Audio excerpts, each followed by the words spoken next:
Much, Captain, for joining us. Commander, sorry, for joining us.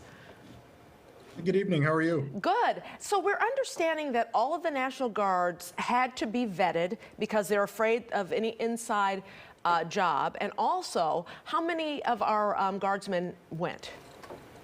Just over 250 of our soldiers are here in D.C., but that is correct when as regard to the vetting that you're speaking to. Well, Captain, give us an idea. As I understand it, your soldiers have volunteered for this effort. Do you know what it is exactly they will be doing, or do you find that out, maybe a Tuesday night?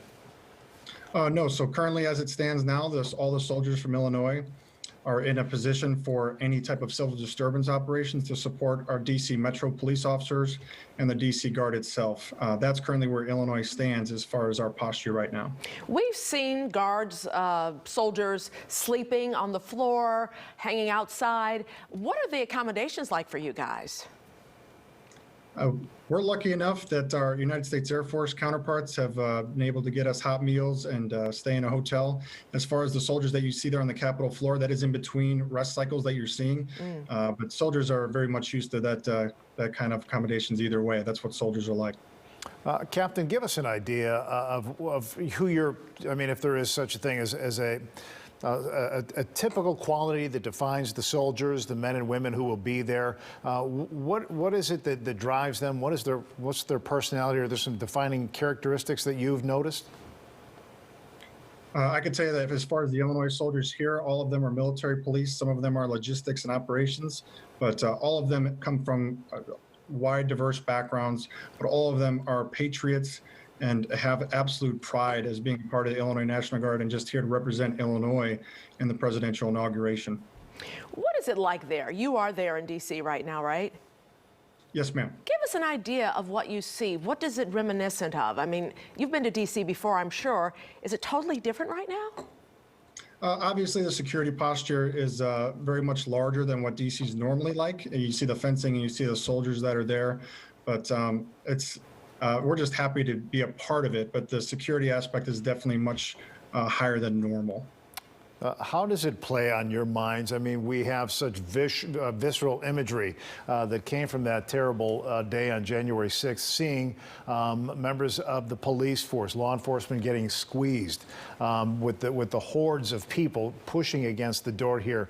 What does that kind of mentality do to your soldiers who, are virtually ready for anything? Hope to God that nothing really comes of this tomorrow, but what's the mindset? Our soldiers have been deployed to Chicago 3 times. My company specifically was deployed to Chicago 3 times for the civil disturbance operations. So this is something they're very much used to, is working with their law enforcement counterparts. Obviously, the point being that we want to have our law enforcement partners and us come home safely. But as a police officer on my full-time job, I totally understand what it is they're going through and what their mindset is like. But I can tell you that our soldiers and our law enforcement counterparts are ready for anything that comes our way. Well, Commander, what are you expecting? What have you been told to expect? The majority of it is just protesting in general and just the civil disturbance in general. As far as the specifics, it comes from all different groups that perhaps are in support of or not in support of. But that's the vast majority of the highlights of it. And what do you anticipate? Is this going to be over when the inauguration comes to a conclusion? Will you be there the next day? We have these images of the barbed wire and the barricades and the military vehicles blocking entrances. How long do you expect the Capitol will remain in that state? As far as the Capitol remaining the way that it is, I would yield to what D.C. National Guard's expectations are for what that will look like. But I can tell you from Illinois' perspective, we hope to only be here for just as much as we're needed. Post the presidential inauguration, if the D.C. National Guard or D.C. Metro Police deem that we should be here longer, we'll absolutely support that mission. Captain Konofsky, thank you so much for joining us. Be safe, be well out there.